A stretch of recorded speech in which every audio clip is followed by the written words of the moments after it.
नारायणं नमस्कृत्य नरं चैव नरोत्तमं सरस्वतीं व्यासं ततो जयमुदीरयेत्। मूकं करोति वाचालं पङ्गुं लङ्घयते गिरिं यत्कृपातमहं वन्दे परमानन्दमाधवं। यत्कृपातमहं वन्दे परमानन्दमाधवं।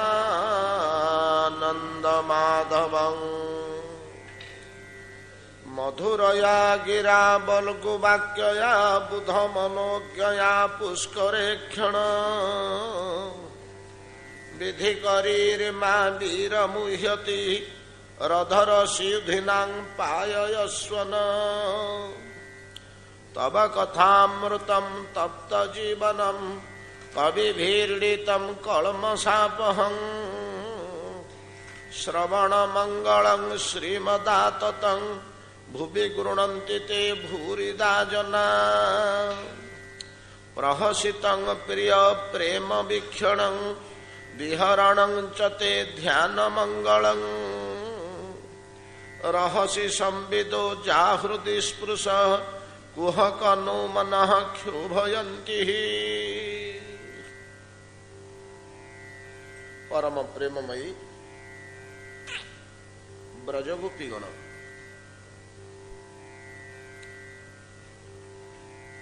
भगवान श्रीकृष्णଙ୍କର अंतर्ध्याନରେ अत्यंत विमुग्ध चेता परम व्याकुलित प्राणा सकल संपद हरे व्यथित व्यक्ति जेपरि मनस्ताप करे कृष्ण को हरे ब्रजांगना माने से अवस्था प्राप्त होइछन्ति। सर्वस्व त्याग पूर्वक जो कृष्ण चित्तरे मनोनिवेश करथिले जाहंकर आकर्षण एते अधिक थिला जे पति पुत्र गृह देह पर्यंत गणना करि नाहंती। जाहंक निमंते जाहंक उपरे संपूर्ण भरोसा आश्रय करी सर्वस्व त्यागिने साजी थिले तांकर अभाव वर्तमान अनुभव करुछन्ति ब्रजांगनागण। वर्तमान सेमाने कौनसी आश्रय नहीं संपूर्ण आश्रयहीन अवस्था अछन्ति। निजर आश्रय परित्याग करी कृष्ण आश्रय करथिले। वर्तमान कृष्ण विच्छिन्न हुअन्ते आश्रय विहीना जीव कौन से एक आश्रय को अवलंबन करी अवस्थान करे। आश्रय विहीन हो गले जीवर जो अवस्था ताहा भोग करुचंदी ब्रजांगनागण। एई समय रे स्मरण रे आसी जाउची सेमानंगर सुदीर्घ कालीन विचित्र रसमय घटना गुड़िक धीरे धीरे धीरे धीरे कृष्ण किपरि सेमानंको आकर्षण करि नैचंती कि संपत्ति देइचंती कौन पाइबार विनिमय रे ब्रजवासिनी गण सर्वस्व त्याग कले एवं घोर निशिथिनी रे पागली प्राय कानन मध्य को दौड़ी आसीथिले। कि जिनिष तांको प्रलोभित करिथिला गोटी गोटी करी स्मरण होउची। वर्तमान अवश्य स्मरण रे बड़ आनंद लाभ करुचंदी सेमाने, किंतु दुखर कथा ए श्रुति बेसी समय रहुनी आपे दूरीभूत हो जाଉଛି।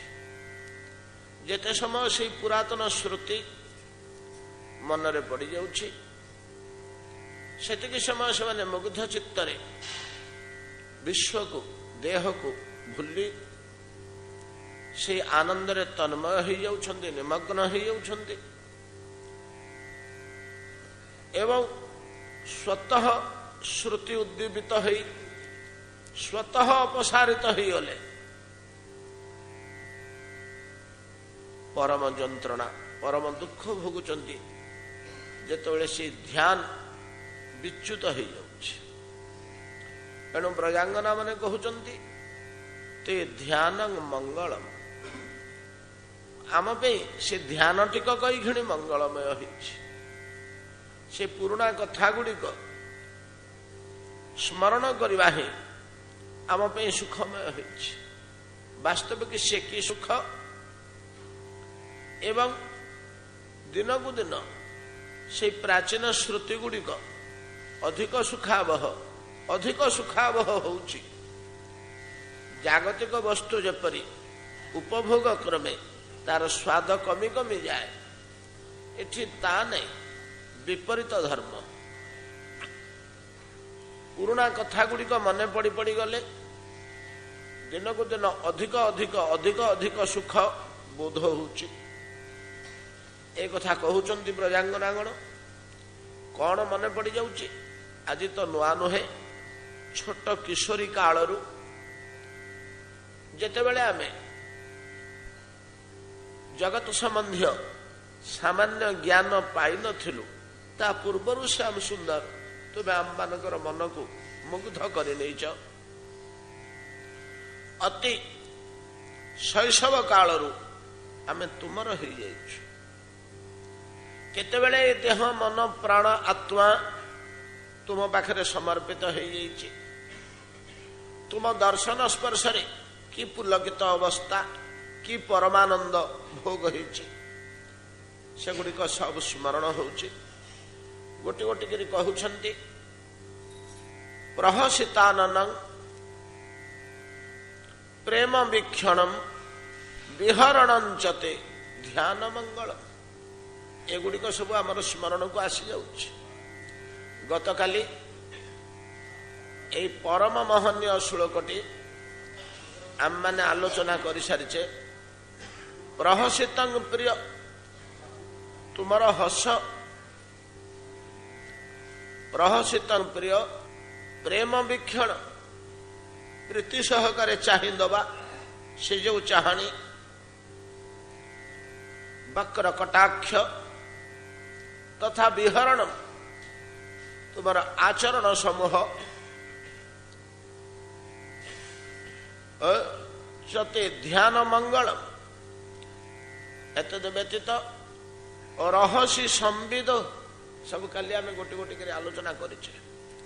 रहसी संविद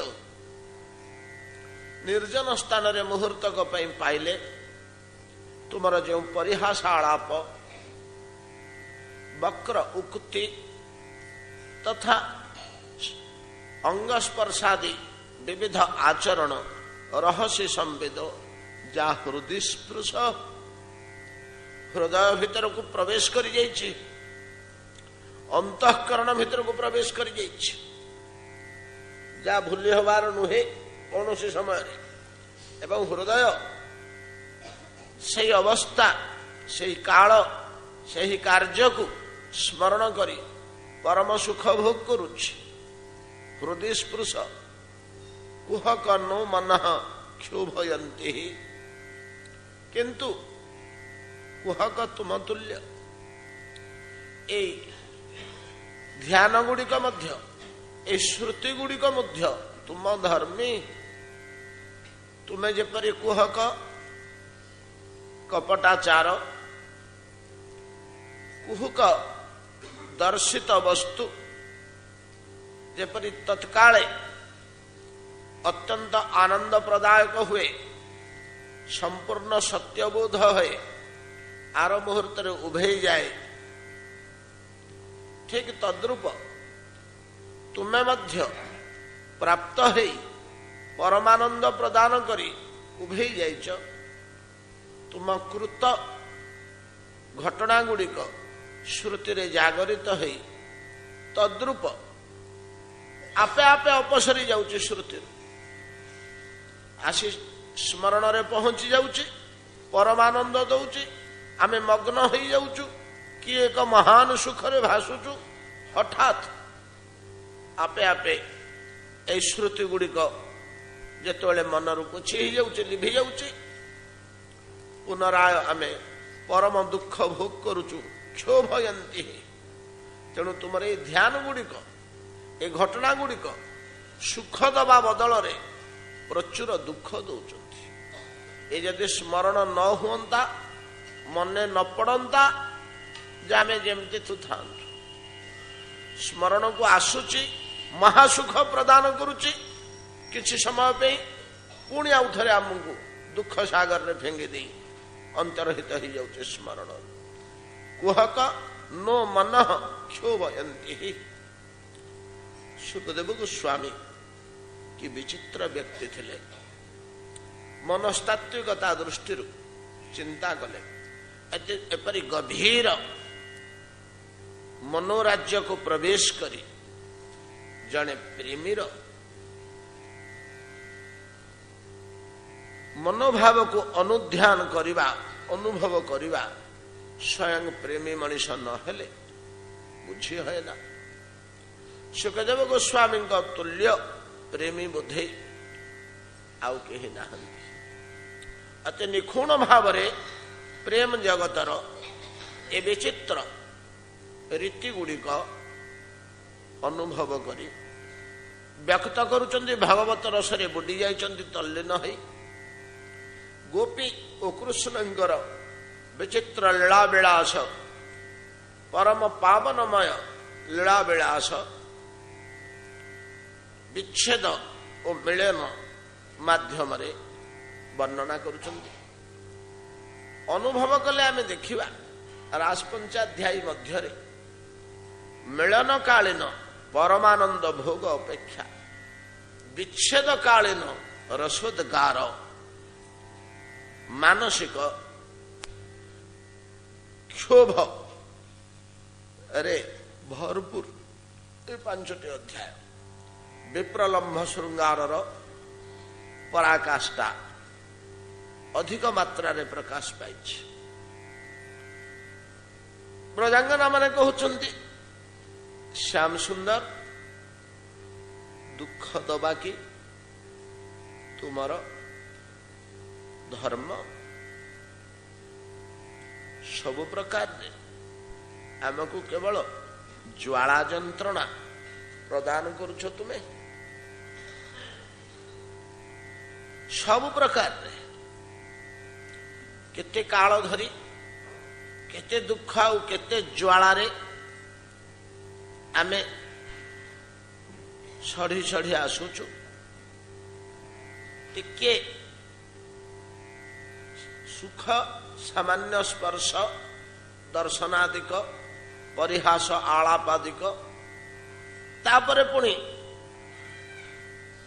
अनंत दुख श्याम सुंदर आमे कौन जन्म होइथिलु केवल दुख गुड़िए भोग करबा पे तुम प्रीति संपर्क दुख भोग करबा पे चिरकाल चिर जीवन केवल तुमको झुरिबा पे शास्त्र कहउचंती ए होची वास्तव प्रेमर रीति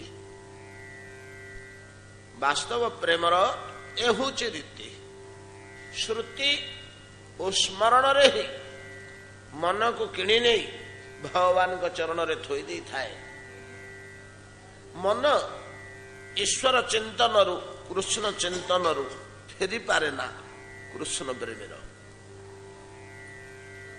जोगी माने केते चेष्टा यत्न करुचंती ए मन टेकी भगवान कर चरणार बिंदरे स्थापन करबा निमंते ज्ञानी मानक पे ताहा संभव होउनी किछि किछि योगी माने पारंती प्रबल कष्ट सहकारे ଯୋଗ ସାଧନ ଠୁ ବଳିକରି କଷ୍ଟ ତ ଜଗତରେ ଆଉ କିଛି ନାହିଁ। କି ଉଦ୍ଦେଶ୍ୟରେ ଏତେ କଷ୍ଟ ସାଧନା ସେମାନେ କରନ୍ତି? କୃଚ୍ଛର ସାଧନା। ମନଟି ତତ୍ ପାଦାର ବିନ୍ଦରେ ସ୍ଥିର ହୋଇ ରହୁ। ଭଗବାନଙ୍କ ପ୍ରତି ଭକ୍ତି ପ୍ରୀତି ରୂପ ଗ୍ରହଣ କଲେ ସେ ମନକୁ ବଳପୂର୍ବକ ଟାଣି ଆଣିଲେ ମଧ୍ୟ ସେ ପାଦ ତଳ ଆଉ ଆସେ ନା, ସଂଲଗ୍ନ ହୋଇ ଲାଗି ଯାଇଥାଏ। ଯାବତୀୟ ଜଞ୍ଜାଳ ଗୃହକୃତ୍ୟ ହସ୍ତପାଦ କରୁଥିଲେ ମଧ୍ୟ ମନ ମୁହୂର୍ତ୍ତକ ପାଇଁ ସେଇ ପାଦାର ବିନ୍ଦ ପରିତ୍ୟାଗ କରି ଆସେ ନା। ୟାର କିଞ୍ଚିତ ଆଭାସ ଭକ୍ତିର ଚରମତମ ସ୍ତରରେ ଅମ୍ବରୀଶଙ୍କ ଚରିତ୍ରରେ ସୁଖଦେବ ଗୋସ୍ୱାମୀ ସୂଚେଇ ଦେଇଥିଲେ। ଦଶମ ସ୍କନ୍ଧକୁ ପ୍ରବେଶ କରିବା ପୂର୍ବରୁ ଏଭଳିଆ ଗୋଟିଏ ଜୀବନ ଯାପନ କରୁଥିଲେ ମହାତ୍ମା ମହାରାଜ ବିଶ୍ୱ ସମ୍ରାଟ ଅମ୍ବରୀଶ। ସବୈ ମନଃ କୃଷ୍ଣ ପାଦାର ବିନ୍ଦୟ, ମନଟି ତାହାଙ୍କର କୃଷ୍ଣ ପାଦାର ବିନ୍ଦରୁ ଏକ ମୁହୂର୍ତ୍ତ ପାଇଁ ଚ୍ୟୁତ ହଉନଥିଲା। ଅଥଚ ସମଗ୍ର ବିଶ୍ୱର ସମ୍ରାଟ, ତମର କେତେ ଗୁରୁ ଦାୟିତ୍ୱ ଅଛି, କେତେ ଜଟିଳ ଜଞ୍ଜାଳ ଅଛି, କେତେ ସଙ୍କଟ ବିପଦ ରହିଛି, କେତେ ପରିସ୍ଥିତି ସମାଧାନ କରିବାକୁ ହେବ ତୁମକୁ। ଯୁଦ୍ଧ ବିଗ୍ରହ ଠାରୁ ଆରମ୍ଭ କରି ନିରପେକ୍ଷ ନ୍ୟାୟ ବିଚାର ପର୍ଯ୍ୟନ୍ତ ସବୁ ତୁମ ଉପରେ ଦାୟିତ୍ୱ। ମନଟି ତମେ ଅଲଗା କରିଦେଲେ କେମିତି ଚଳିବ? ନାଇଁ, ଏସବୁ କାର୍ଯ୍ୟ ଗୁଡ଼ିକ ଇନ୍ଦ୍ରିୟ ସମ୍ପାଦନ କରିବାକୁ ସମର୍ଥ। ମନର ଏପଟକୁ ଆସିବା କିଛି ଆବଶ୍ୟକ ନାହିଁ। ସବୈ ମନଃ କୃଷ୍ଣ ପାଦାର ବିନ୍ଦୟ ବଚାଂସି ବୈକୁଣ୍ଠ ଗୁଣାନୁକୀର୍ତ୍ତନେ କରୌ ହରେ ମନ୍ଦିର ମାର୍ଜନାଦିଷୁ ଶ୍ରୁତି ଚକାର ଚ୍ୟୁତ ସତ କଥୋଦୟେ। ବରଂ ଅଧିକନ୍ତୁ ଇନ୍ଦ୍ରିୟ ଗୁଡ଼ିକୁ ମଧ୍ୟ, ହାତ ପାଦ ଆଖି ନାକ ଗୁଡ଼ିକୁ ସଂସାର କର୍ମରୁ ଟାଣି ଆଣି ମନ ସାଥିରେ ରହରେ, ମନ ସାଥିରେ ରହ। ଜାଗତିକ କର୍ମରେ କାହିଁକି ଏତେ ମାତି ଯାଉଛ? ଅଳ୍ପ କର। ଇନ୍ଦ୍ରିୟ ଗୁଡ଼ିକୁ ମଧ୍ୟ ଆଣି ଟାଣି ଓଟାରି ଅମ୍ବରୀଶ ଭାଗବତ ସମ୍ବନ୍ଧରେ ନିଯୁକ୍ତ କରୁଥିଲେ। ଶ୍ରୁତି ଚକାର ଚ୍ୟୁତ ସତ କଥୋଦୟେ ବୈକୁଣ୍ଠ ଲିଙ୍ଗାଳୟ ଦର୍ଶନେ ଦୃଶ ତଦଭଗତ ଗାତ୍ର ସ୍ପର୍ଶେ ଅଙ୍ଗ ସଙ୍ଗମଂ।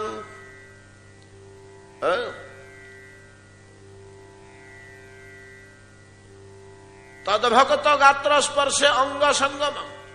ଦେହଟାକୁ ନିଯୁକ୍ତ କରିଦେଇଥିଲେ, ହରିଭକ୍ତଟିଏ ପାଇଲେ ତାକୁ ଗାଢ ଆଲିଙ୍ଗନ କରିବା ପାଇଁ। କି ସୁଖ ପାଉଥିଲେ। ହରି ସମ୍ବନ୍ଧଟା ଅମ୍ବରୀଶଙ୍କର କି ଭଳିଆ ଥିଲା। ତଦଭଗତ ଗାତ୍ର ସ୍ପର୍ଶେ ଅଙ୍ଗ ସଙ୍ଗମ ଘ୍ରାଣଞ୍ଚ ତତ୍ପାଦ ସରୋଜ ସୌରଭେ ଶ୍ରୀମତ୍ତୁଳସ୍ୟାଙ୍ଗ ରସନା ତଦର୍ପିତେ।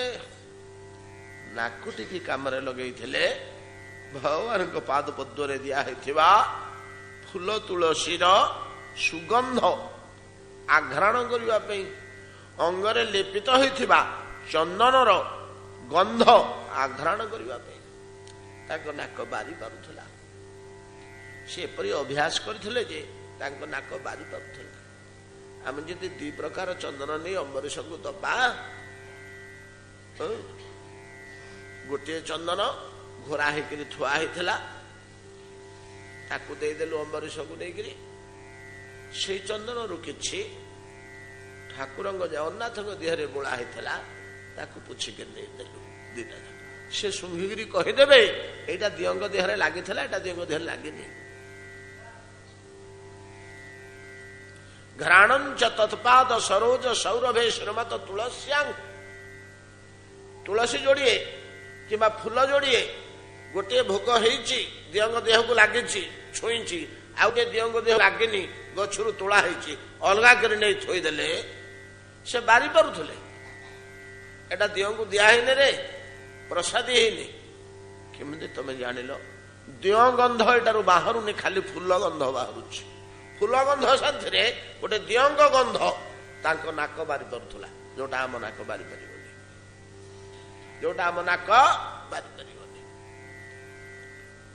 ଘ୍ରାଣଞ୍ଚ ତତ୍ପାଦ ସରୋଜ ସୌରଭେ ଶ୍ରୀମତ ତୁଳସ୍ୟାଂ ରସନା ତଦର୍ପିତେ, ତାଙ୍କ ଜିଭ ମଧ୍ୟ ବାରି ପାରୁଥିଲା,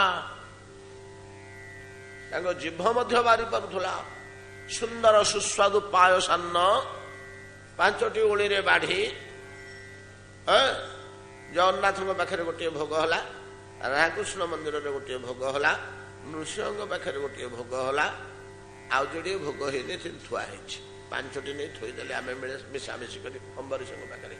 ସେ ଚାଖିକିରି କହିଦେବେ ଗୋଟେ ଜଗନ୍ନାଥଙ୍କ ପ୍ରସାଦ, ଗୋଟେ ନୃସିଂହଙ୍କ ପ୍ରସାଦ।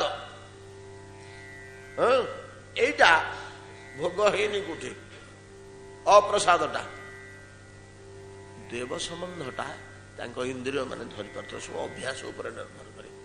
আজ্ঞা এই জিনিসটা আমি অতিরঞ্জিত কথা বলি ভাবিবানি, এইটা প্রত্যক্ষ কেতেকঙ্গ পাখরে দেখা যাইছে।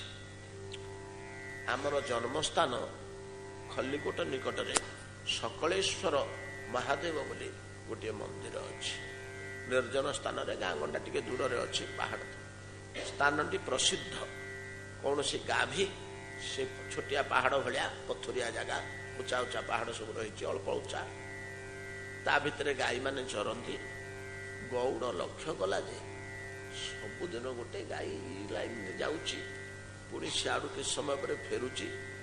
ଗାଈ ତ ସବୁବେଳେ ଏଇ ପଥର ସନ୍ଧ୍ୟାରେ କାହିଁକି ବସିକରି ଯାଉଛି ସିଆଡ଼ୁ କୁଆଡ଼େ। ଦିନେ ତାକୁ ଫଲୋ କଲା, ଗଲାବେଳକୁ ଦେଖିଲା ସେ ଗାଈଟି ଗୋଟିଏ ଜାଗାରେ ଛିଡ଼ା ହେଇଛି, ତାର ସ୍ତନରୁ ଦୁଗ୍ଧ ଝରୁଛି। ସେଠି ଗୋଟିଏ ଶିବଲିଙ୍ଗ ମୂର୍ତ୍ତି ଅଛି, ଶିବଲିଙ୍ଗଙ୍କ ଉପରେ ପଡୁଛି କ୍ଷୀର। ସେ ସେତିକ କାମ ସାରିକିରି ପ୍ରତିଦିନ ସେ ଗାଈଟି ଆସିବ। ଅଦ୍ଭୁତ କଥା ସବୁ ଏ ଭାରତରେ ଅଛି। ୟାକୁ ଆମେ ସବୁ ଆଜିକାଲି କାହାଣୀ କିମ୍ବଦନ୍ତୀ ବୋଲି କହୁଛେ, କିନ୍ତୁ ଘଟଣା ସହିତ ଜଡ଼ିତ ହେଇଯାଇଛି ସେ ଯେ ତାକୁ ଅବିଶ୍ୱାସ କରି ହେଉନି। ସେଇଠି ସେ ଗୌଡ଼ଟି ପ୍ରଥମେ ଦେଖିଲା, ଯେଠି ଗାଈ ଆସିକରି କ୍ଷୀର ଦେଉଛି। ପରବର୍ତ୍ତୀ କାଳରେ ସେଠି ସୁନ୍ଦର ମନ୍ଦିର ନିର୍ମାଣ ହେଲା, ବଡ଼ ମନୋହର ସ୍ଥାନଟିଏ ସକଳେଶ୍ୱର। ସେ ଠାକୁରଙ୍କର ପଣା ହେଉଛି ପ୍ରସିଦ୍ଧ ଭୋଗ। ଉଦୟଙ୍କ ପାଖରେ କ'ଣ ଥାଏ? ସକଳେଶ୍ୱରଙ୍କର ପଣା କହିଲେ ବଡ଼ ପ୍ରଖ୍ୟାତ। ସେଠିକି ଯେତେ ଲୋକ ଯିବେ ସେମାନେ ପଣା ଟିକେ ଯେମିତି ହେଲେ ତିଆରି କରିବେ ଭୋଗ କରିବା ପାଇଁ। ସେଠିକାର ଯେଉଁ ମାଳି, ଆମର ଯେମିତି ସବୁ ଜଗନ୍ନାଥଙ୍କର ପଣ୍ଡାମାନେ ଅଛନ୍ତି, ବୁଲୁଛନ୍ତି ବିଭିନ୍ନ ସ୍ଥାନ ଜଗନ୍ନାଥଙ୍କ ମହିମା ନେଇ, ସେମିତି ସକଳେଶ୍ୱରଙ୍କ ମହିମା ନେଇ ତାଙ୍କର ମାଳିମାନେ ଆଗେ ରାଜା ରାଜୁଡ଼ା ସମୟରେ ପ୍ରସାଦ ଟିକେ ନେଇ ରାଜ ଦରବାରରେ ବୁଲନ୍ତି। ଥରେ ବଡ଼ଖେମୁଣ୍ଡିକି ଘୁମୁସର ଗୋଟିଏ ରାଜାଙ୍କ ପାଖରେ ସକଳେଶ୍ୱରଙ୍କ ମାଳି ଯାଇ ପହଞ୍ଚିଥିଲା ପ୍ରସାଦ ଟିକେ ନେଇ। ସକଳେଶ୍ୱରଙ୍କର ନାନାବିଧ କଥା କହିଲା। ଭକ୍ତଟିଏ ବହୁତ କଥା କହିଲା। ରାଜାଙ୍କର ମନରେ କ'ଣ ଭାବ ଉଠିଲା ସେ ତାକୁ ପରୀକ୍ଷା କରି ବସିଲେ। ଖାଇବାକୁ ପିଇବାକୁ ଦେଇ ସୁନ୍ଦର ଇଏ ଦେଇ ତାକୁ ରଖିଲେ। ତା ପରଦିନ ତାକୁ ରାଜଦରବାରକୁ ଆସିବ, ତୁମକୁ ବିଦାୟ ଦିଆଯିବ ବୋଲିକିରି କହିଥିଲେ। ସେ ଆସି ପହଞ୍ଚିଲା, ମାଳିଟି ଲୋଭରେ ଟଙ୍କା ପଇସା କିଛି ମିଳିବ, ରାଜା ସୁନା ରୂପା କିଛି ଦେଇପାରନ୍ତି, ଖୁସି ହେଇଛନ୍ତି। ରାଜା କ'ଣ କରିଛନ୍ତି ନା 5 ପ୍ରକାରର ଜାଗାରେ 5 ପ୍ରକାରର ପଣା ଥୋଇଛନ୍ତି। ଏ ଭିତରେ ରାତି ରାତି ଘୋଡ଼ାରେ ପଠେଇ ସକଳେଶ୍ୱରଙ୍କ ପାଖରେ ସୁନ୍ଦର ପଣା ଭୋଗ କରେଇ ସେଥିରୁ କିଛି ନେଇକିରି ଯାଇଛନ୍ତି। ସେଇଟା ମଧ୍ୟ ସେଠି ଅଛି। ତାକୁ କହିଲେ ତମେ ସକଳେଶ୍ୱରଙ୍କ ଭକ୍ତ, ସକଳେଶ୍ୱରଙ୍କର ବହୁତ ମହିମା କହିଲ, ଖୁବ ବଡ଼ ବଡ଼ କଥା କହିଲ, ଏଥର ସକଳେଶ୍ୱରଙ୍କ ଭୋଗ ପଣା ଅଛି କି ନାଇଁ ଦେଖ ତ। 4-5 ଓଳି ଥୋଇ ଦେଇଛନ୍ତି। ଚାଖିକିରି ସେ ଲୋକଟି କହିଦେଲା, ଆଜ୍ଞା ସେ ଲୋକଟି ଚାଖିକିରି କହିଦେଲା, ଏ ତ କାଲିର କଥା, ଆମ ଗାଁ ନିକଟର କଥା, ଜନ୍ମସ୍ଥାନ ନିକଟର କଥା। ଆମେ ଶୁଣିବାକୁ ପାଉ, ଅବଶ୍ୟ ଆମେ ସେ ଲୋକକୁ ଦେଖିନୁ, ଏଇଭଳିଆ ଅମୁକ ଲୋକ କହିଥିଲା ବୋଲି। ରାଜା ଖୁବ ଖୁସି ହେଲେ, ପ୍ରୀତ ହେଇଗଲେ, ତାପରେ ଯଥେଷ୍ଟ ତାକୁ ଦେଲେ। ତ ଏ ଯଦି ଆଜିକାଲି ହଉଛି ଅସମ୍ଭବ ନାହିଁ, ସବୁ ଅଭ୍ୟାସ ଉପରେ ନିର୍ଭର କରେ। ଆମେ ସେ ଦିଗରେ ଅଭ୍ୟାସ କରିନେ ବୋଲି ଆମକୁ ଜଣାପଡ଼ୁନି। ଅମ୍ବରୀଶଙ୍କର ସେଇ ଅଭ୍ୟାସ ଥିଲା, ତାଙ୍କ ନାକ ବାରି ପାରୁଥିଲା, ତାଙ୍କ ଜୁହା ବାରି ପାରୁଥିଲା। ସେ ମନଟା ଇନ୍ଦ୍ରିୟ ଗୁଡାକ ତ ମନ ଦ୍ୱାରା ଚାଳିତ, ସେ ମନଟା ଭଗବାନଙ୍କ ନିକଟରେ କେତେ ଦୂର ସଂଲଗ୍ନ ହୋଇଥିଲା। ଏ କିଛି ମିରାକଲ ନୁହଁ ମ, କି ହଟଚମଟ ନୁହେଁ, କି କୌଣସି ବିଭୂତି ନୁହେଁ। ଭଗବାନଙ୍କ ପ୍ରତି ନିଜର ଆତ୍ମାଙ୍କୁ ସଂଲଗ୍ନ ସମର୍ପିତ କରିବାର ଦୀର୍ଘ ଦିନର ଅଭ୍ୟାସ ଆମର ମଧ୍ୟ ହବ। ଆମେ ମନ ଲଗେଇ ପାରୁନୁ ସିଆଡେ ବୋଲି। ତାଦୃଶ ବ୍ରଜନା ମାନେ କହୁଛନ୍ତି ଯେ ଶ୍ୟାମ ସୁନ୍ଦର କେବଳ ଦୁଃଖ, କିନ୍ତୁ ମନେ ରଖିବାକୁ ହବ ଏ ଭଗବତ ପ୍ରୀତିଦାରେ କେବଳ ଦୁଃଖ ଦୁଃଖ ଦୁଃଖରେ ଭରା। ପ୍ରେମ ପ୍ରୀତି ମାତ୍ରେ ବଡ ଦୁଃଖଦାୟକ। ଜାଗତିକ ଦୁଃଖ ଭଳିଆ ସେ ଦୁଃଖ ନୁହେଁ। ଏ ଦୁଃଖର ସ୍ୱରୂପ ଅଲଗା, ସେ ଦୁଃଖର ସ୍ୱରୂପ ଅଲଗା। ସେ ଯୋଉ ଦୁଃଖ ଭଗବତ ଭକ୍ତି ଜନିତ ଯେଉଁ ଦୁଃଖ, ଯେଉଁ ବିଳାପ, ଯେଉଁ କ୍ରନ୍ଦନ, ନାଇଁ କି ଘରେ ନିଆଁ ଲାଗିକିରି ସର୍ବସ୍ୱ ପୋଡିଗଲା, ବସିକିରି କାନ୍ଦୁଛେ, ସେ କାନ୍ଦ ଜଗନ୍ନାଥଙ୍କ ପାଖକୁ ଦର୍ଶନ କରିବାକୁ ଯାଇଥିଲେ, ପଶୁ ପଶୁ ଭିତରକୁ ଦ୍ୱାର ଫିଟିଗଲା, ଅପୂର୍ବ ବେଶ ହେଇଛନ୍ତି, ଦେଖି ଦେଇକିରି ଆଖିରୁ ଯୋଉ ଲୁହ ଝରି ପଡିଲା। ଏ ଦିଟା ଲୁହ ଝରା କଣ ସମାନ? ଘରେ ନିଆଁ ଲାଗିକିରି ପୋଡି ଯାଉଛି ସର୍ବସ୍ୱ, ସେତେବେଳେ ଆଖିରୁ ଯୋଉ ଲୁହ ଝରୁଛି, ଜଗନ୍ନାଥଙ୍କର ମଧୁର ମୂର୍ତ୍ତି ଦେଖି ଦେଇକିରି ଆଖିରୁ ଯୋଉ ଲୁହ ଝରୁଛି, ଏ ଦିଟା ଭିତରେ କିଛି ପ୍ରଭେଦ ନାହିଁ। ଦିଟାକ ଲୁହ ଝରା ହେଲେ ମଧ୍ୟ କଣ ଅଛି? ଏଥିରେ ରହିଛି ଯନ୍ତ୍ରଣା, ଅବସାଦ, ମନର ସଂକୀର୍ଣ୍ଣ ଭାବ, ସେଥିରେ ରହିଛି ମନର ଉଦାର ଭାବ। ପରମ ଆନନ୍ଦରେ ଲୁହ ଝରୁଛି ଆଖିରୁ। ଆମେ ତାକୁ ଆନନ୍ଦାଶ୍ରୁ ବୋଲି ନାଁ ଦେଇଛୁ। ଆମେ ତାକୁ ଆନନ୍ଦାଶ୍ରୁ ବୋଲି କହୁ। କାହିଁକି ନା ଭିତରେ ଗୋଟେ ଆନନ୍ଦଟେ ଅଛି। ତଦ୍ରୂପ ହରିଭକ୍ତି ଜନିତ, ବିଭୁ ପ୍ରେମ ଜନିତ ଯେଉଁ ପରମ ଦୁଃଖ, ସେଟା ଏ ଦୁଃଖ ନୁହଁ। ପୁଅ ଚାଲିଗଲା, ଝିଅ ଚାଲିଗଲା, ଧନ ଚାଲିଗଲା, ରୋଗ ହେଇଗଲା, ବିପଦ ଆସିଗଲା, ଏ ଯୋଉ ଦୁଃଖ, ଏ ଦୁଃଖ ନୁହଁ ସେଇଟା। ଏଇ ଭଳିଆ ଦୁଃଖ, ଏଇ ଭଳିଆ ସିନା ଦେଖାଯାଉଛି, ତା ଭିତରେ ଅଛି ଏକ ଅପୂର୍ବ ଆବେଗ, ଅପୂର୍ବ ସୁଖ, ଅପୂର୍ବ ସ୍ୱାଦ। ଚୈତନ୍ୟ ଚରିତାମୃତ କହୁଛନ୍ତି ସେ ପ୍ରେମଟା କିଭଳିଆ ଦୁଃଖଦାୟୀ। ଅକୈତବ କୃଷ୍ଣ ପ୍ରେମ ଯେନ ଜମ୍ବୁ ନ ଦହମ, ଯେନ ତପତ ଇକ୍ଷୁ ଚର୍ବଣ, ତାତିଲା ଆଖୁ ଚୋବେଇଲା ଭଳିଆ। ଆଖୁଟା ନିଆଁରେ ପଡିକିରି ଗରମ ହେଇଯାଇଛି, ପାଟିରେ ପୁରେଇ ଦେଲେ ଓଠ ପଡି ଯାଉଛି, ଦାନ୍ତ ପଡି ଯାଉଛି, କଳ ପଡି ଯାଉଛି, କିନ୍ତୁ ଚୋବେଇଲା ବେଳକୁ ତାର ଯୋଉ ରସଟା ଝରୁଛି, ସେ ରସ ଏଡେ ତୃପ୍ତି ଲାଗୁଛି ଯେ ଓଠ ପାଟି ପୋଡିଗଲେ ମଧ୍ୟ ଏରା କାଢିବାକୁ ମନ ହଉନି। ଗୋଟେ ଉଦାହରଣ ଖୋଜିକିରି ଦେଇଛନ୍ତି, ଯେନ ତପ୍ତ ଇକ୍ଷୁ ଚର୍ମ, ତାତିଲା ଆଖୁ ଚୋବେଇଲା ଭଳିଆ, ପାଟି ପୋଡି ଯାଉଛି, ଫୋଟକା ହେଇଯାଉଛି, କିନ୍ତୁ ବଡ ମିଠା ଲାଗୁଛି। ଠିକ ତଦ୍ରୂପ ଭଗବତ ପ୍ରେମ ବା ଶୁଦ୍ଧ ପ୍ରେମ, ଈଶ୍ୱର ପ୍ରୀତି ଏଇ ଭଳିଆ ଦୁଃଖଦାୟକ ଭଳିଆ ସିନା ବାହାରକୁ ଜଣା ପଡୁଥାଏ। ଜଣେ ଲୋକ ଦେଖୁଛେ ରେ ହାତରେ ଧରି ପାରୁନି, ଆଖୁଟା ତାତିଛି, ଓଠରେ ଏଡେ ଏଡେ ଫୋଟକା ହେଇଗଲାଣି, ତଥାପି ଚୋବଉଛି, ଛାଡୁନି। ଏଟା ମୂର୍ଖ ନା ପାଗଳ ନା କଣ ରେ? ସ୍ୱାଦଟା କଣ ସିଏ ଭୋଗ କରୁଛି କି? ଯନ୍ତ୍ରଣାଟା ସିନା ଆର ମୁହଁର ବିକୃତିଟା ଦେଖୁଛି, ଦୁଃଖ ପାଉଛି ବୋଲି ଭାବୁଛି, କିନ୍ତୁ ଭିତରକୁ ଯୋଉ ସ୍ୱାଦଟା ଯାଉଛି, ରସଟା ଆଖୁର, ହେଟା ତ ଆଉ ତା ପାଟିରେ ବସୁନି ଦର୍ଶକର। ଭଗବତ ପ୍ରୀତି, ଭଗବତ ପ୍ରେମ ତଦ୍ରୂପ ଦୁଃଖ ସ୍ୱରୂପ ହେଇ ପରମ ସୁଖଦାୟୀ। ଏମାନେ ଯୋଉ ଦୁଃଖରେ ବିଳାପ କରୁଛନ୍ତି, ଏ ଭିତରେ ଗୋଟେ ଅପୂର୍ବ ସୁଖ ପାଉଛନ୍ତି। ୟାର କାଁ ଭାଁ ସାମାନ୍ୟ ଛିଟା ଜଗତରେ ମଧ୍ୟ ଦେଖାଯାଏ। ପୁଅ ଚାଲିଗଲା ଆଉ ସମୟରେ ମା ଏକାକିନୀ କାନ୍ଦୁଛି। ଘଣ୍ଟେ 2 ଘଣ୍ଟା କାନ୍ଦିଦେଲେ ତାର ଗୁଣ ବାହୁନି କିରି ତାର ଗୋଟେ କଣ ତୃପ୍ତି ଆଉ ସନ୍ତୋଷ ଆସିଯାଉଛି। ଯୋଉ ହୃଦୟରେ ଅସହ୍ୟ ଯନ୍ତ୍ରଣା ଥିଲା। ଟିକେ କାନ୍ଦି ଦେବାରୁ ଘଣ୍ଟେ 2 ଘଣ୍ଟା ତଳେ ବସି କାନ୍ଦି ପକେଇଲା, ବିଳାପ କଲା, ଟିକେ ଲାଘବ ହେଇଯାଇଛି। କଣ ଗୋଟେ ସୁଖ ସେତେବେଳେ ତାର ଅନୁଭବ ହଉଛି। ଏଟା ସାମାନ୍ୟତମ, ପୁଅ ପାଇଁ ବୋଲି ଟିକେ କାନ୍ଦିଦେଲେ ତାର ଗୋଟେ ତୃପ୍ତି ଆସୁଛି, ଗୋଟେ ସୁଖ ଭୋଗ ଆସୁଛି। ତଦ୍ରୂପ ଭଗବତ ପ୍ରୀତି ତ ଦୁଃଖ ଭିତରେ ଏକ ପରମ ସୁଖ ବିଦ୍ୟମାନ ଥାଏ। ତାର 5 ପ୍ରେମ ପ୍ରୀତିର ଖୋଲା ରୂପ ଥିଓରିଟିକାଲି ଶାସ୍ତ୍ର ମାନେ ଯାହାକୁ କହିଛନ୍ତି ଏଠି ତାହା ପ୍ରାକ୍ଟିକାଲି ଭଗବାନ ଭଗବତୀଙ୍କ ଆଚରଣରେ ପ୍ରକାଶ ପାଇଯାଉଛି। ବ୍ରଜାଙ୍ଗନ ମାନେ କହୁଛନ୍ତି, ଶ୍ୟାମ ସୁନ୍ଦର, ଆମେ ଜନ୍ମ ହୋଇଛୁ କଣ ଖାଲି ଦୁଃଖ ପାଇବାକୁ? ତୁମ ସାଥିରେ ସମ୍ବନ୍ଧଟିଏ ସୃଷ୍ଟି କରି କେବଳ ଦୁଃଖରେ ଦୁଃଖରେ ଦୁଃଖରେ ଆଜି ପର୍ଯ୍ୟନ୍ତ ଆମେ ସଢୁଛୁ। ଏଇ ଯୋଉ ଦୁଃଖ ଆମକୁ ଦଉଛ କୃଷ୍ଣ, ଇଏ ନୂଆ ନୁହେଁ, ଆଜନ୍ମରୁ ଏଇ ଦୁଃଖ ହିଁ ଭୋଗି ଭୋଗି ଆସୁଛୁ। କିପରି ରେ?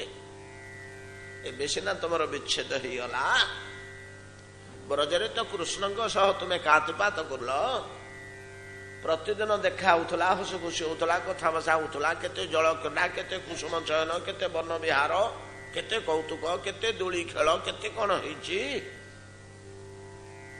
ଆଉ ଦୁଃଖ ସିନା ଏବେ ହେଲା ଅନ୍ତର୍ଧ୍ୟାନ ହବାଠୁ, ପୂର୍ବରୁ ମଧ୍ୟ ଦୁଃଖ। ସବୁଠି ଆମର ଖାଲି ଦୁଃଖ। କିପରି ଦୁଃଖ ଥିଲା ପୂର୍ବରୁ? ପରବର୍ତ୍ତୀ ଶ୍ଲୋକରେ କହୁଛନ୍ତି, ପ୍ରହସିତଂ ପ୍ରିୟଂ ପ୍ରେମ ବିକ୍ଷଣଂ ବିହरणं च ते ଧ୍ୟାନ ମଙ୍ଗଳଂ ରହସି ସମ୍ବିଦୋ ଜାହୃଦି ସ୍ପୃଶ କୁହକନୁ ମନଃ କ୍ଷୋଭୟନ୍ତି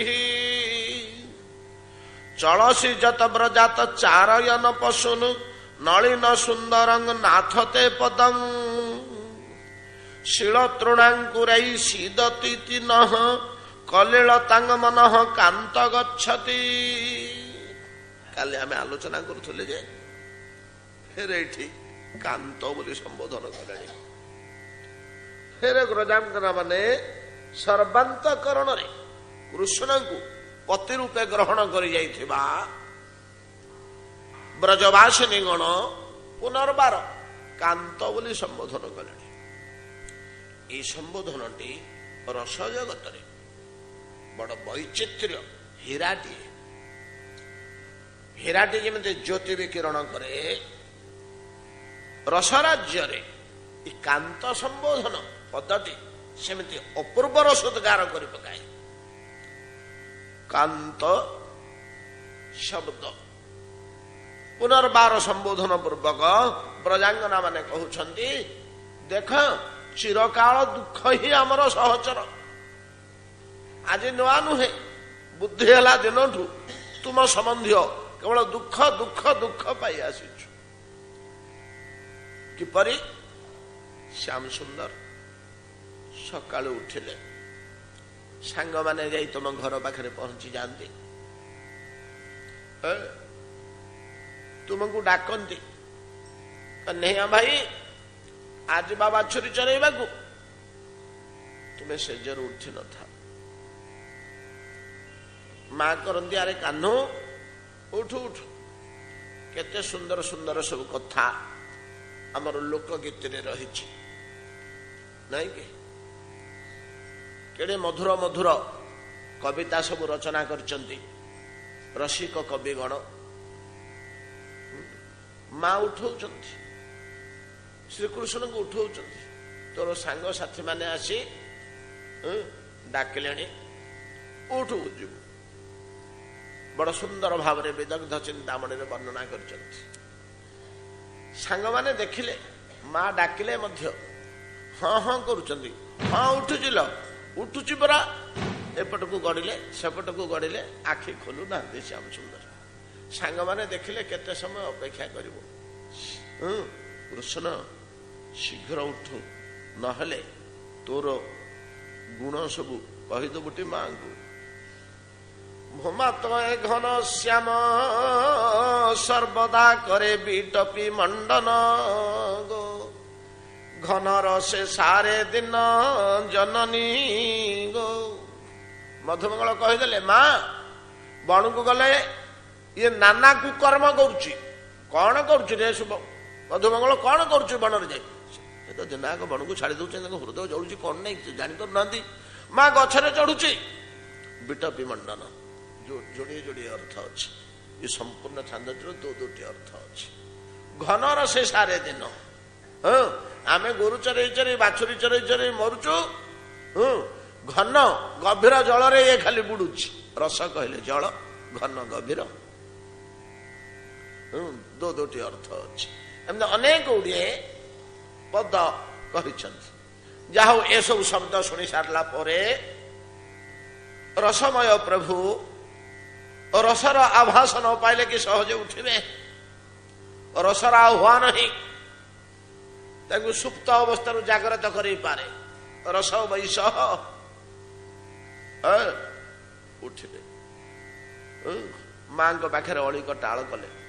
ସାଙ୍ଗମାନଙ୍କ ସହ ଆହାର ପୁଡ଼ିଆଟିଏ ଲେଖେ ଧରି ଶୀଘ୍ର ଶୀଘ୍ର ନିତ୍ୟକର୍ମ ସାରି ଦେଇ ବାଛୁରୀ ଚରେଇ ଚରେଇ ଚରେଇବା ପାଇଁ ସାଙ୍ଗମାନଙ୍କ ସହିତ ବାହାରକୁ ଯେତେବେଳେ ଯାଉଛନ୍ତି, ବ୍ରଜାଙ୍ଗନ ମାନେ କହୁଛନ୍ତି ଶ୍ୟାମ ସୁନ୍ଦର ଯେତେବେଳେ ତୁମେ ଚାଲିଯାଅ ଅରଣ୍ୟ ଭିତରକୁ ବାଛୁରୀ ଚଲେଇବା ପାଇଁ, ଆମେ ସମସ୍ତେ ଦୁଆର ମୁହଁରେ ଠିଆ ହେଇ ଚାହିଁଥାଉ। କୃଷ୍ଣ ଯାଉଛନ୍ତି। ପ୍ରତିଦିନର କର୍ମ ଏଇଟା। ଆଖି ପାଇଲା ପର୍ଯ୍ୟନ୍ତ, ଆଖିରେ ଦୁଷୁଥିଲା ପର୍ଯ୍ୟନ୍ତ ସେ ମୟୂର ଚନ୍ଦ୍ରିକା ଚାହିଁଥାଉ। ଧୀରେ ଧୀରେ ଧୀରେ ଧୀରେ ତ ଲୁଚିଯାଏ, ଆଉ ଦେଖାଯାଏ ନା। ଧୀରେ ଧୀରେ ନିମିଳିତ ଚକ୍ଷୁ ସେଇଠି ବନ୍ଦ ହୋଇଯାଏ। ସ୍ତମ୍ଭୀଭୂତ ହୋଇ ଆମେ ସେଇଠି ଠିଆ ହେଇଛୁ। ଘରର କେହି ଗୁରୁଜନ ଯେତେବେଳେ ଡାକନ୍ତି, କାହିଁକି ସେଠି ଠିଆ ହେଇଛୁ, ଢଳଉଛୁ, ଯା ଅମୁକ କାମ କରେ, ସେତେବେଳେ ଆମର ଧ୍ୟାନ ଭଙ୍ଗ ହୁଏ, ଘରକୁ ଆସୁ। କିନ୍ତୁ ସେ ଭାବଟି ଦିନ ତମାମ ଆମ ଭିତରେ ଥାଏ। କେଉଁ ଭାବ? ଗାଁ ଦାଣ୍ଡ ସରିଗଲା, ଗାଁର ପଡ଼ିଆ ସରିଗଲା, ନଦୀ ନିକଟ ହେଇଗଲା, କୃଷ୍ଣ ଧୀରେ ଧୀରେ ଦୂରକୁ ଚାଲିଗଲେ, ଆଉ ଦେଖାଯାଉ ନାହାନ୍ତି, ଅରଣ୍ୟ ଭିତରକୁ ପ୍ରବେଶ କଲେ। ତାପରେ କଣ ହେଇଥିବ? ଅରଣ୍ୟ ଭିତରକୁ ପ୍ରବେଶ କଲା ପରେ କଣ ହେଇଥିବ?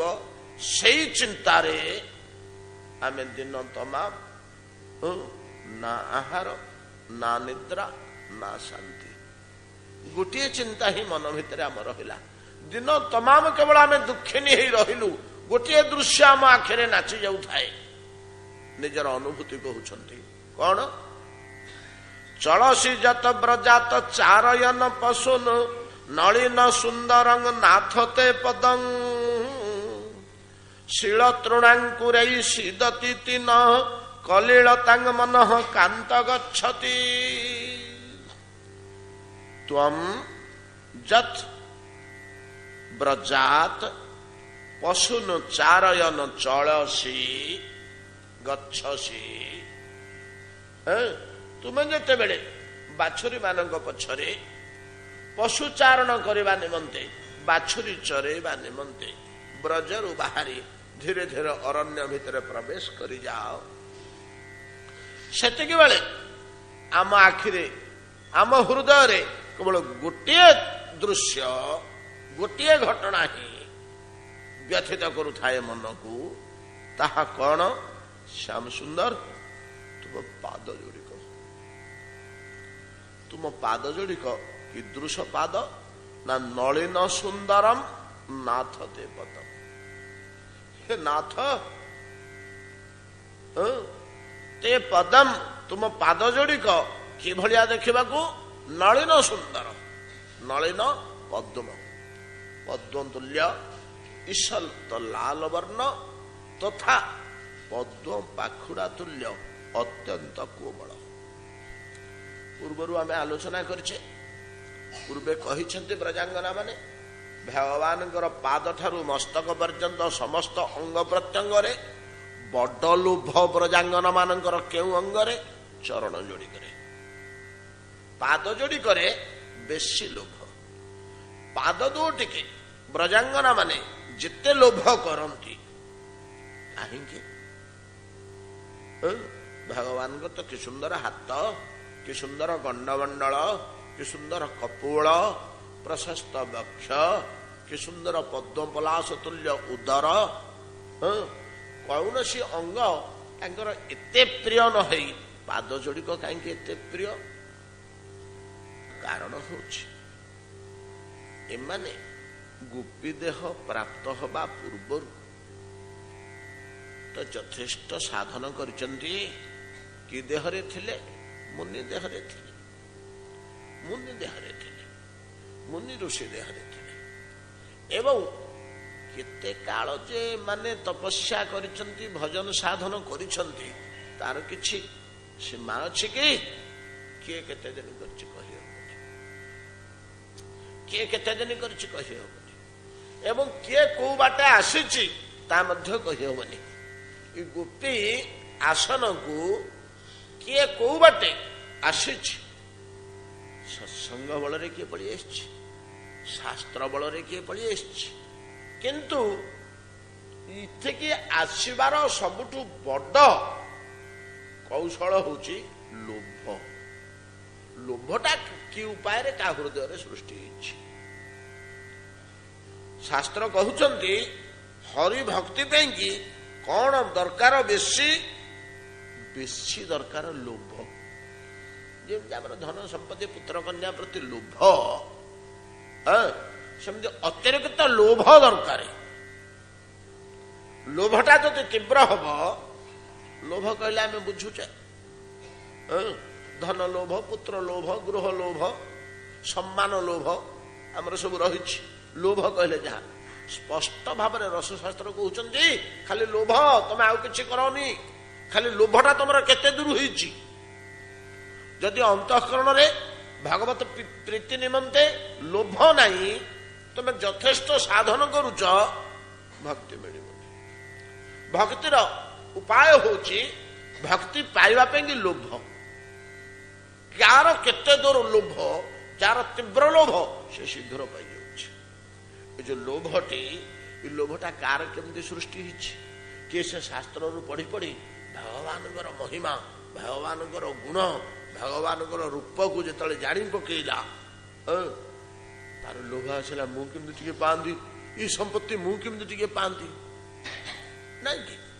କିଏ ସେ ଧ୍ୟାନସ୍ଥ ଯୋଗୀଟିଏ ଧ୍ୟାନରେ ବସି ବସି ଭଗବାନଙ୍କର ସ୍ୱରୂପ ଯେତେବେଳେ ତା ଆଖିରେ ଦୁଷିଗଲା, ପାଦ ଦୁଇଟା ଦେଖିଦେଇ ଚମତ୍କାରିତ ଅବସ୍ଥା ଆସିଗଲା ତାର, ଆହା ଏ ମନୋହର ପାଦାର ବିନ୍ଦ, ମୁଁ ଟିକେ କେମିତି ପାଆନ୍ତି, ମୁଁ ଟିକେ କେମିତି ପାଆନ୍ତି। ପାଦର ପ୍ରଚଣ୍ଡ ଲୋଭ ନାହିଁ କି? ଭଗବାନଙ୍କର ପାଦର ପ୍ରଚଣ୍ଡ ଲୋଭ ରହିଛି। ଗୋଟିଏ ସାଧାରଣ କଥା ମନେ ପଡୁଛି, ପାଦର କେମିତି ଲୋଭ। କ୍ଷୀରସାଗରରେ ଭଗବାନ ଶୟନ କରିଛନ୍ତି, ଅନନ୍ତ ଶୟନରେ ଅଛନ୍ତି। ଅନନ୍ତ ଶୟନରେ ଯୋଉଠି କ୍ଷୀରସାଗରରେ ଭଗବାନ ଶୋଇଥାନ୍ତି, ସେଠି ତାକୁ ସପ୍ତାବରଣ କୁହାଯାଏ। ଆମର ଗୋଟେ ଆବରଣ ପୂଜା ନାହିଁ, ଶୁଣିଥିବେ, କାନରେ ପଡିଥିବ, ପୂଜା ଭିତରେ ଗୋଟେ ଆବରଣ ପୂଜା। ଭଗବାନ ସବୁବେଳେ ସପ୍ତାବରଣ ଅବସ୍ଥାରେ ଥାନ୍ତି କ୍ଷୀରସାଗର ଭିତରେ। ସେଇ ସପ୍ତାବରଣ ଆମର ରତ୍ନ ସିଂହାସନରେ ବିଦ୍ୟମାନ। ରତ୍ନ ସିଂହାସନରେ ସେ ସପ୍ତାବରଣକୁ ଆମେ ପାଉଛୁ। ସପ୍ତାବରଣ କଣ କଣ? ଅଙ୍ଗ ଉପାଙ୍ଗ, ଏତିକି, ଆଉ ପାର୍ଶ୍ୱଦ ନାହିଁ। ପାର୍ଶ୍ୱଦ ବିହୀନ ଅଙ୍ଗ ଉପାଙ୍ଗ, ଏତିକିରେ ସପ୍ତାବରଣ ହୁଏ। କ୍ଷୀରସାଗରରେ ଯେତେବେଳେ ଭଗବାନ ଶୋଇଛନ୍ତି, ସେତେବେଳେ ସେଠି ସପ୍ତାବରଣ କଣ ରହିଛି? ଭଗବାନ ତ ଅଛନ୍ତି, ଶୋଇଛନ୍ତି ଅନନ୍ତ ନାଗ ଉପରେ। ଅନନ୍ତ ନାଗଟା ଭଗବାନଙ୍କର ଅଙ୍ଗରେ ଯାଉଛି, ପାର୍ଶ୍ୱଦରେ ଯାଉନି। ତାଙ୍କର ଗୋଟିଏ ଅଙ୍ଗ ସିଏ। କାହିଁକି ନା ନିଜେ ଦି ଭାଗ ହେଇଛନ୍ତି, ନିଜେ ଦି ଭାଗ ହେଇ ଅନନ୍ତ ସର୍ପ ମଳା ବାନ୍ଧି ନୌକା ଭଳିଆ ଭାସୁଛନ୍ତି, ହଣା ଉତ୍ତୋଳନ କରି ରହିଛନ୍ତି। ଭଗବାନ ବଡ ବୁଦ୍ଧିଆ ଲୋକ ଯେ ଇଜୁ ସେଜୁଟି ଯୋଗାଡ଼ କରିଛନ୍ତି। ସତ କଥା, ମୁଁ ବସିକରି ଦିନେ ଚିନ୍ତା କରୁଥିଲି ଯେ ଆମେ ଯେତେ ପ୍ରକାର ଶୋଇବା ପାଇଁକି ସେଜ ତିଆରି କରୁଛେ, ଏମିତି ସେଜ କୋଉଟା ହବନି, କୋଉଟା ଏମିତି ସେଜ ହବନି। ତକିଆଟା ଆଉ ଟିକେ ଉଚ୍ଚା ହେଇଥିଲେ ହେଇଥାନ୍ତା, ଆମେ ଗୋଟେ ପିଢ଼ାଟେ କି ଫିଢ଼ାଟେ ତା ତଳେ ଦବା, ନହେଲେ ସେମିତି ରାତି ଆଗ କଲବଲ ହେଇ ଶୋଇବା ନା, ସେଟା ଅଭାବ ରହିଗଲା। ଆଉ ସେ ସେଜରେ ସେ ଅସୁବିଧା ନାହିଁ। ଅନନ୍ତ ଆଉ ଟିକେ ସେ ତ ମୋଡ଼ି ହେଇକିରି ଗୋଟେ ତକିଆ ଭଳିଆ ଗୋଟେ ଅଙ୍ଗ ତାର ଉଠିଥିବ, ଆଉ ଟିକେ ସେଠି ପବନ ଫୁଲେଇ ଦେଲେ ଉଚ୍ଚା ହେଇଗଲା। ଆଉ କଣ କମେଇବାକୁ ଥିଲେ କମେଇଲେ, ନାଇଁ କି? ସହଜେ ଚିକଣ ଆଉ ଶୀତଳ ସାପଠୁ ଆଉ କିଏ ହବ? ଶଯ୍ୟାଟି ଶୀତଳ ଯେମିତି, ଚିକଣ ସେମିତି ମସୃଣ, ତାଠୁ ଆଉ କୋମଳ କି ହବନି ସର୍ପ। ବାଁ ପଟ କି ଡାହାଣ ପଟ ଆଉ ଟିକେ ଉଚ୍ଚା ଦରକାର ହେଲା କି ନିଚା ଦରକାର ହେଲା, ନାଇଁ କି? ଚିନ୍ତା କଲା କ୍ଷଣି ସେ ସାଙ୍ଗେ ସାଙ୍ଗେ ଉଠିଲା ପଡ଼ିଲା। ସେଟା ଆଉ କୋଉ ଶଯ୍ୟାରେ ହେଇପାରିବ? ଆମେ ଯେତେ ଯାନ୍ତ୍ରିକ ବ୍ୟବସ୍ଥା ହେଲେ ମଧ୍ୟ ଆମେ ଗୋଟେ ମିଟରଟେ ଥିବ, ସୁଇଚଟା ଟିପିବା କି ଘୁରେଇବା, କଲେ ଯାଇକିରି ହବ ନା। ଆଉ ଯଦି ଗୋଟେ ମେସିନାରୀ ସେଜଟେ ତିଆରି କରିବା ସେଇଭଳିଆ କରିବା ପାଇଁ ତା କରିବା ଦରକାର ହଉନି। ଖାଲି ଚିନ୍ତା କଲେ ଅନନ୍ତ ଟିକେ ଖାଲୁଆ ହେଇଗଲା ଏ ପାଖଟା, ଆଉ ଟିକେ ଉଠିଗଲେ ପିଠିକି ଠିକ ଆରାମ ଲାଗିଲା। ହଁ, ବେଶୀ ହେଇଗଲା, ଆଉ ଟିକେ କମା କମା, ଆଉ ଟିକେ କମିଲା, ଯେତିକି ଦରକାର ସେତିକି ହେଇଗଲା। ଏ ଶଯ୍ୟାଟିଏ ତିଆରି କରି ଅନନ୍ତଙ୍କ ଉପରେ ଭଗବାନ ଶୋଇଛନ୍ତି। ଏକ ଭଗବାନ ହେଲେ, ତାପରେ ଶୋଇବା ବ୍ୟକ୍ତି ଦୁଇ, ନାଇଁ କି? ହାତରେ ଶଙ୍ଖ ଚକ୍ର ଗଦା ପଦ୍ମ ଅଛି ଚାରିଟା, ନାଇଁ କି? ଏଗୁଡିକ ମଧ୍ୟ ଉପାଙ୍ଗ, ତାଙ୍କ ଅଙ୍ଗରୁ ଗୋଟିଏ ଗୋଟିଏ ଅଂଶ। ଗୋଟା ପାର୍ଷଦ ଭିତରେ ଯିବେନି, ସବୁ ଉପାଙ୍ଗ ଗୁଡାକ। ତ ସେ ଦୁଇ, ଶଙ୍ଖ ଚକ୍ର ଗଦା ପଦ୍ମ ଚାରି, ଏ କେତେ ହେଲେ? 6, ନାଇଁ କି? ଏ ହେଲେ 6। ଆଉ ବାକି ସେଠି ଜଣେ ଲୋକ ରହିବେ, କେବଳ ଲକ୍ଷ୍ମୀ ବସି ପାଦ ମଞ୍ଚାଳନ କରୁଥିବେ, ନାଇଁ କି? ତାଙ୍କୁ ସପ୍ତାବରଣ କୁହନ୍ତି। ଅନନ୍ତ, ଗୋବିନ୍ଦ, ଲକ୍ଷ୍ମୀ, ଶଙ୍ଖ ଚକ୍ର ଗଦା ପଦ୍ମ, ଏ ସପ୍ତାବରଣ ଭିନ୍ନ ଭିନ୍ନ ରୂପରେ ସିଂହାସନରେ ବିଦ୍ୟମାନ। ଏ ସପ୍ତାବରଣ ପ୍ରାୟ ସବୁ ଅବତାରରେ ଥାନ୍ତି। ଭଗବାନ ଯେତେବେଳେ ଅବତୀର୍ଣ୍ଣ ହୁଅନ୍ତି, ଏ ପ୍ରାୟ ସବୁ ଅବତାରରେ ଥାନ୍ତି। କେତେବେଳେ କୋଉଠି ରୂପ ନେଇକରି ରହନ୍ତି। ହୟଶୀର୍ଷ ସଂହିତା ଆଉ ଏସବୁ ଶାସ୍ତ୍ର ମାନଙ୍କରେ ଗୋଟା ସବୁ ବର୍ଣ୍ଣନା ଅଛି ଯେ, ଏତେ ଗଭୀର ଶାସ୍ତ୍ର ଧୀରେ ଧୀରେ ତ ଲୁପ୍ତ ହେଇଗଲାଣି। ଆଉ ଆମର ଏତେ ଭିତରକୁ କିଏ ପୋଷୁଛନ୍ତି କି? ସେମିତି ବିଦ୍ୱାନ ଆଉ ପଣ୍ଡିତ ନାହାନ୍ତି। ଶାସ୍ତ୍ର ମଧ୍ୟ ଲୋପ ପାଇବାକୁ ବସିଲାଣି। ରାମାବତାରର ସପ୍ତାବରଣ, ରାମ ରାମ, ଲକ୍ଷ୍ମଣ ଅନନ୍ତ, ନାଇଁ କି? ଶତ୍ରୁଘ୍ନ ଗଦା, ନାଇଁ କି? ଭରତ ଶଙ୍ଖ, ଧନୁ ପଦ୍ମ, ଚକ୍ର ବାଣ, ଲକ୍ଷ୍ମୀ ଜାନକୀ। ସପ୍ତାବରଣ କୋଉଠି ପାଇବେ? ହୟଶୀର୍ଷ ସଂହିତା ନ ମିଳୁ, ଘରେ ଘରେ ତ ଆପଣ ମାନଙ୍କର ଆଧ୍ୟାତ୍ମ ରାମାୟଣ ଅଛି। ଘରେ ଘରେ ଆଧ୍ୟାତ୍ମ ରାମାୟଣ ଅଛି। ଆଧ୍ୟାତ୍ମ ରାମାୟଣର ଅନ୍ତିମ ଅଧ୍ୟାୟଟା ଦେଖିବେ। ଯେତେବେଳେ ରାମ ଯିବାକୁ ବାହାରୁଛନ୍ତି, ରାମ ସ୍ୱ ଶରୀରରେ ପ୍ରତ୍ୟାବର୍ତ୍ତନ କରିଥିଲେ ନା, ଆଉ କୃଷ୍ଣଙ୍କ ଭଳିଆ ଦେହ ଛାଡ଼ି ଦେଇକରି ଯାଇନଥିଲେ। ସ୍ୱ ଶରୀରରେ ଫେରିଥିଲେ। ସରଜୁଆର ପଟକୁ ପଳେଇଲେ। ଯିବା ସମୟକୁ ସରଜୁଆର ପଟ ପଳେଇଲେ, ଟିକେ ଛିଡା ହେଇକରି ଚାହିଁଲେ ଏପଟକୁ ସେପଟକୁ। ପୂର୍ବରୁ ବିତାଡ଼ିତ ଲକ୍ଷ୍ମଣ ଅରଣ୍ୟ ଭିତରୁ ପଳେଇ ଆସିଲେ।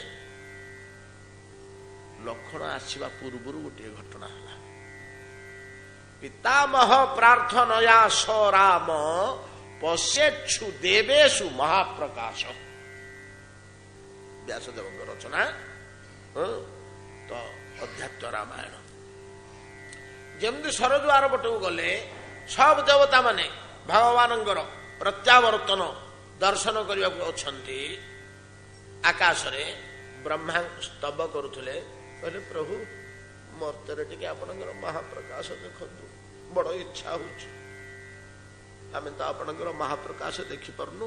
ଆପଣ ଆସିଥିଲେ 13,000 ବର୍ଷ ରହିଲେ, ପଳଉଛନ୍ତି, ଆଉ ତ ମର୍ତ୍ତରେ ଆପଣଙ୍କ ଦର୍ଶନ ହବନି। ଟିକେ ମହାପ୍ରକାଶ ଦେଖନ୍ତୁ, ଆପଣଙ୍କର ବାସ୍ତବ ସ୍ୱରୂପ ଦେଖନ୍ତୁ। ପାଇଗଲା ଭଗବାନଙ୍କର ଯାଉଛନ୍ତି ତ ଯାହା ମାଗୁଛି ଦେଇଦିଅ ଯିବା ସମୟ ଯାହା ମାଗୁଛି ଦେଇଦିଅ।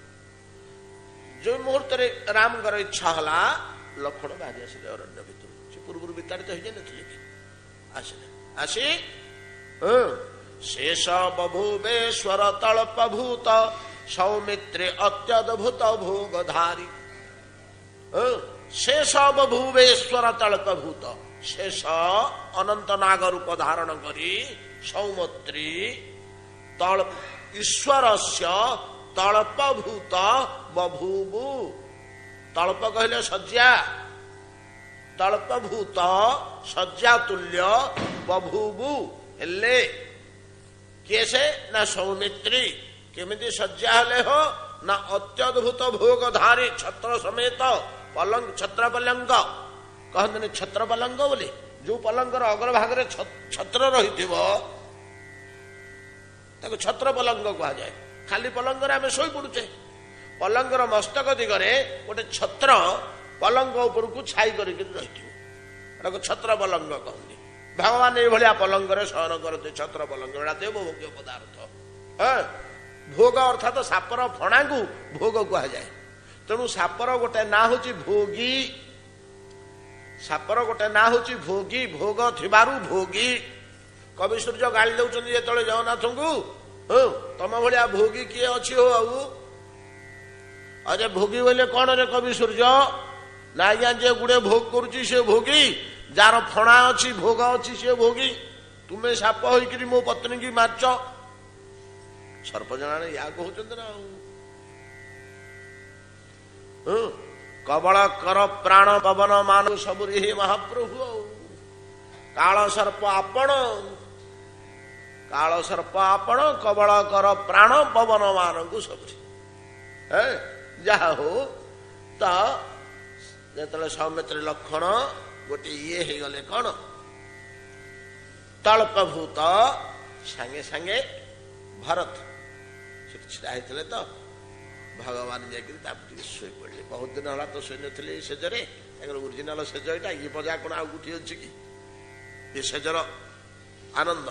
ଯେମିତି ଶୋଇ ପଡିଲେ ସାଙ୍ଗେ ସାଙ୍ଗେ ତ ଲକ୍ଷ୍ମଣ ଶତ୍ରୁ ଭରତ ଶଙ୍ଖଟି ହେଇ ଠକ୍ କରି ଗୋଟିଏ ଯେମିତି ଶୋଇପଡ଼ିଲେ ଚତୁର୍ଭୁଜ ହେଇଗଲେ।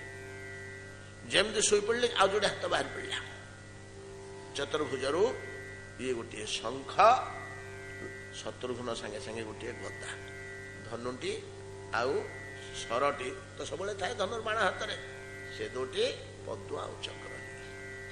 ଏ ବର୍ଣ୍ଣନା ରହିଛି ସେଠି ଦେଇଛନ୍ତି, କିନ୍ତୁ ମୂଳ କଥା ହରିଶର୍ଷ ସଂହିତାରେ ରହିଛି। ଆଉ ଗୋଟେ ସୁନ୍ଦର ଗ୍ରନ୍ଥଟେ ଅଛି, ମନେ ପଡୁନି ତା ନାଁଟା। ଯାହା ହଉ ଏ ପ୍ରକାର ଯୋଉ ସପ୍ତାବରଣ ବିଦ୍ୟମାନ କ୍ଷୀର ସାଗରରେ ରାମାବତାରରେ ଯେମିତି ଭିନ୍ନ ଭିନ୍ନ ରୂପ ନେଲେ ଆମେ ବର୍ଣ୍ଣନା କଲେ ଗୋଟେ ପ୍ରମାଣ ମିଳୁଛି ବୋଲି, ସେମିତି ସବୁ ଅବତାରରେ ସପ୍ତାବରଣ ଅଛନ୍ତି। ଭଗବାନଙ୍କର ଅବତୀର୍ଣ୍ଣ ମାନଙ୍କରେ ଅର୍ଚ୍ଚା ବିଗ୍ରହରେ ମଧ୍ୟ ସପ୍ତାବରଣ ଅଛନ୍ତି। ରହିବେ ହିଁ ରହିବେ।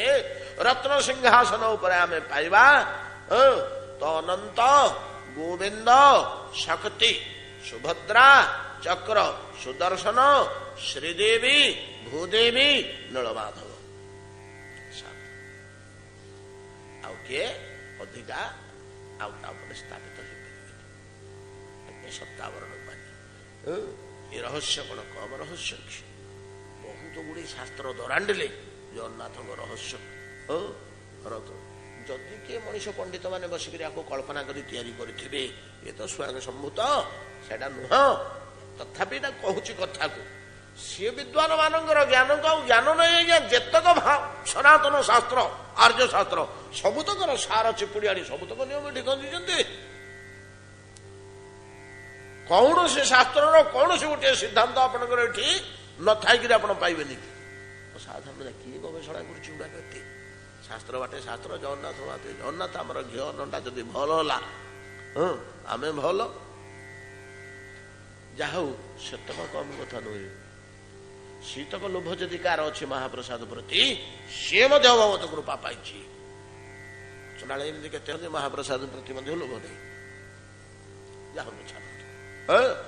ତ भगवान जगन्नाथ प्रति लोभ अपेक्षा महाप्रसाद प्रति लोभ अधिक फलप्रद। सप्तावरण जो भासुचंदी भगवान क्षीरसागर भितर ये गोटे जिन मन रखु ब्रह्मा जो पद्म प्रकाश पाई क्षीरसागर जो भगवान भासुचंदी यहाँ आम मान साधारण कल्पना पलि आसवा कथा जे पाणीर उपर स्तर नौका भासला भाया ऊपर भासुची ना कि यहाँ सेमती नुहे उपरकू भी जल तले भी जल यहाँ मध्य देश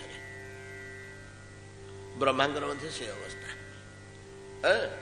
तो जलर अंत नहीं सीमा नहीं पूरा भरपूर चतुर्दिग ऊपर फांका नहीं जे ऊपर भासुची तले मध्य कोटि कोटि माइल जल उपरकू मध्य कोटि कोटि माइल जल मध्य यहाँ भासमान अवस्था था बुझे कह अधिक जो भगवान शोचंदी गोड़ हाथ लंबे शोई पड़ी टे लक्ष्मी बसिक पाद मंचालन करुँच दैवा तो कौन हो भगवान आम शोला बेले जमी खट बाहर को टे पाद पड़े साप बाहर को टे पाद पड़े गोटे दिटा पाद लंबी जाए बाहर को क्षीर समुद्र तो क्षीर समुद्र धड़ा क्षीर गुड़ाक ता भितर भगवान लाल लाल पाद दुईटी जो सज्जार टे बाहर को पलि आसी ना कि गोटे कईछ आहार अन्वेषण क्षीर सागर बुलू बुलू देखागला से क्षीर भितर लाल लाल पाद जोड़िक दूर अरे कि अपूर्व आहार से आहार अन्वेषण बुलूच ना केड़े नरम केड़े कोमल खाद्य। अच्छा जेतोले खाद्य आहार लोभरे निकट को पलैला पादर प्रभाव अच्छे ना नहीं विष्णु पादटी से लोभ आसिले भक्ति भर्ती है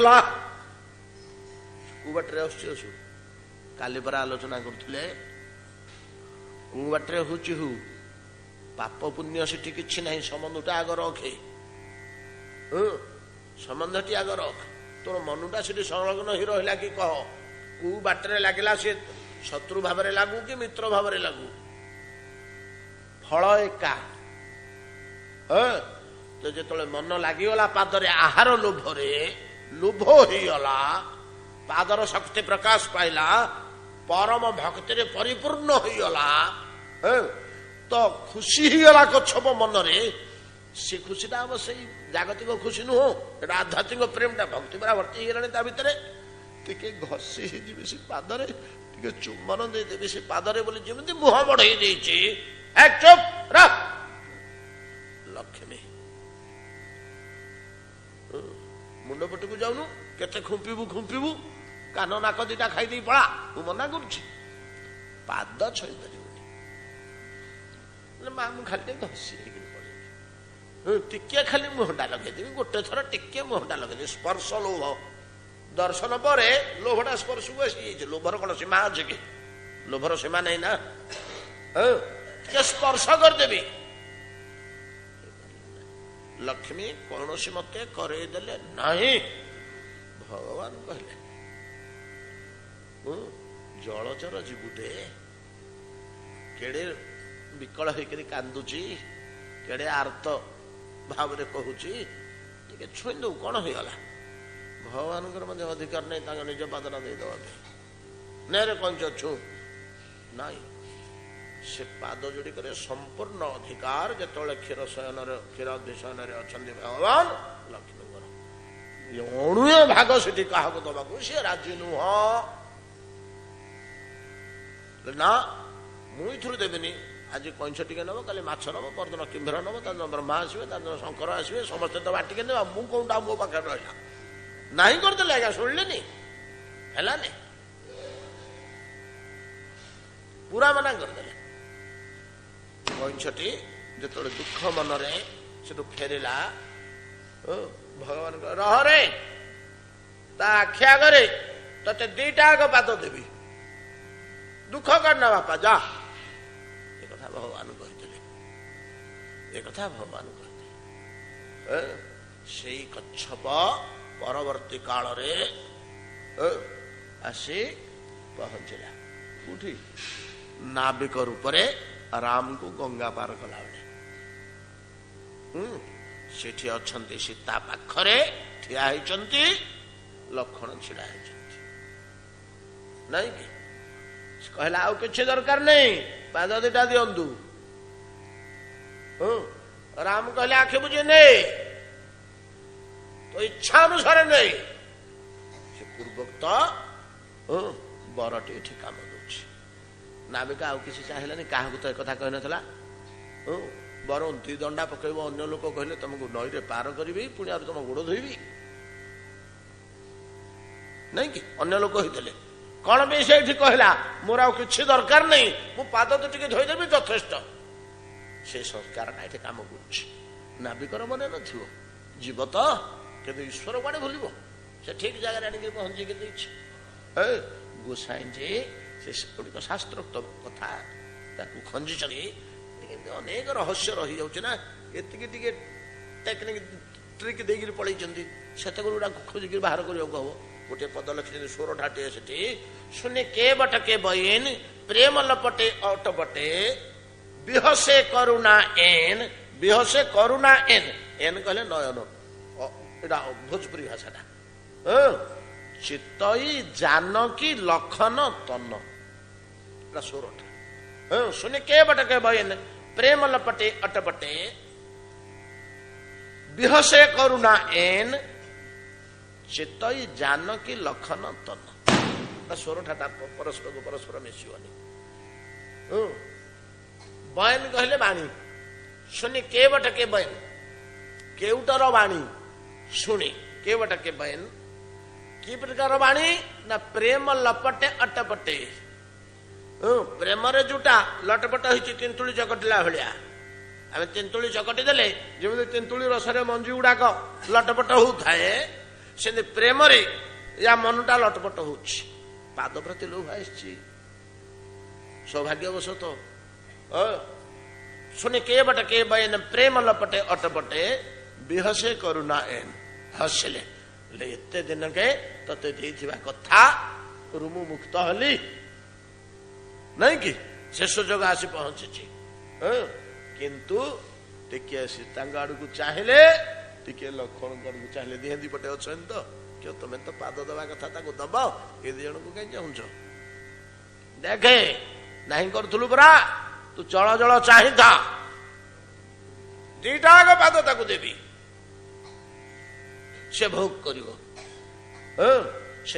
चाहिए सीतांग आड़ को चित्तई चित्तई बोले अवलोकन करवा चित्तई जानकी लखन तन लखन गाड़ू कहीं जाइले तार गोटे कारण अच्छे भर पुरेगानी अन्य आड़े पलि जाऊे तेरे विचार करूँ एतिक कथा कहबार उद्देश्य मोर तात्पर्य भगवत पादारविंदर गुरुत्व भक्त कि पदार्थ